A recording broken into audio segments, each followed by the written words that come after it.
Welcome back to the channel. We are here again with the devil, and you know what I would really like to know, Lucifer, how do we fix this? You know, we live in a world that is not running the way that we want.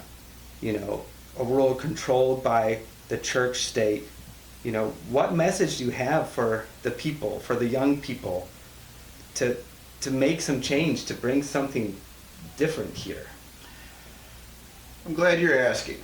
The first thing I would recommend, and you people put labels on everything, groups, individuals, whatever. You love to categorize, and as much as I hate that, to put it in terms that you can understand, I would say to Gen Z and millennials, which I presume you're in, stop trying to live your life as defined by your grandparents and your parents.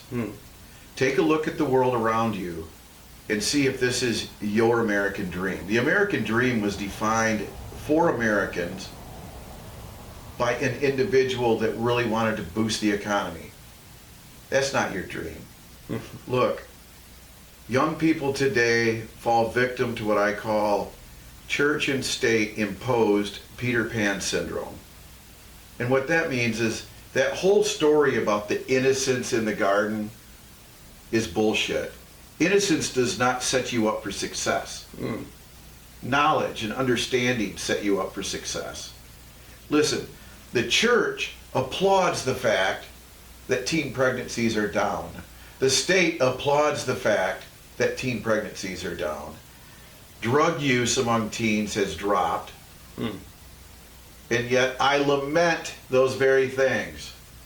Teenagers are supposed to be having sex all the time and trying new things like drugs. Should they be safe about it? As safe as you can be. But suicide rates are through the roof. Back in the 80s, 70s, it was a free-for-all. And those people didn't die from exposure to sex or drugs, especially the mind-altering drugs that open you up to new possibilities like mushrooms or LSD. Those are the kind of drugs they should be focusing on. Smoke some marijuana, man. Go ahead, take some shrooms and some LSD. Stay away from that shit that's going to kill you. That's just stupid. Yeah. Right? That doesn't make any sense, but I'll tell you what it does is it thins out the fucking idiots, right? If you're really stupid and you do something stupid and it kills you, you're no longer in the gene pool. And I know it sounds harsh, but that's kind of the way nature set it up. I know there's people out there going to say that's rough, man. And it is. Those people deserve proper guidance and safety in using those mind-altering drugs or being well educated on the aspect of sexuality. So you're saying that kids need to have more real experiences in life. They need freedom. You're not saying, oh, drugs are the answer. The answer is to be free, to explore yourself, to look at the world through a wider lens, and just regurgitating the same life that our grandparents and parents lived isn't doing us or the planet or anybody else any good. Let me just say this. There's a generation called the boomers that are going to go down in history as the most self-centered, selfish group of individuals ever to see this fucking planet. Wow. Okay? They have taught the Gen X generation how they're supposed to live through greed and hoarding, not through sharing or generosity. It's all about me, me, me. It's mine. I'm going to take it if I'm able to take it. Look, it's like when your pilgrims landed on the shores of America. Yeah. It wasn't America. It was a land that belonged to a group of people. It wasn't discovered. It was invaded. Right? Sure. Absolutely. So Hundreds of millions of people were eradicated. So is that the lesson that the young generation should be focusing on? Should eternal war be the answer to everything? Is that the only way you can prove you're a man? It's insanity. It's insanity. Listen, the younger generation needs to stop and take a look and say, you know what? I think I'd be happy just driving around the country in a motorhome taking part-time jobs for the first 5 years after I graduate. Yeah. And you know what? That's within their reach. They can do that and go have a good time. Maybe they want to travel and go see Europe or Asia, different parts of the world. That's okay. But they fall under a lot of heavy criticism by the older generations. And here's why. Your generation, the millennials, kind of started the trend in mass, where they weren't following in the footsteps of their parents. Right. Primarily because your parents, or what parents of a lot of millennials, told their children, yeah, that's all bullshit. Grandma and Grandpa told me this is how it's going to work, and it doesn't work that way, so you kind of got to choose your own path. Maybe half the population did that. The rest of them were still telling their kids what religion they were going to adhere to, right? What political party they should adhere to. Right. If the younger generation just chose a different political party, and I'm not talking Democrat or Republican, if they actually looked at the couple different ones out there and all voted Libertarian, they could really play the Joker on election day. And they could really be heard. And all it would take is, say, 15 or 20 Libertarians in the House, and you've upset the whole apple cart. That's a good idea. That's a good idea. But, you know, a lot of people in my generation feel like there's nothing that they can really do about it.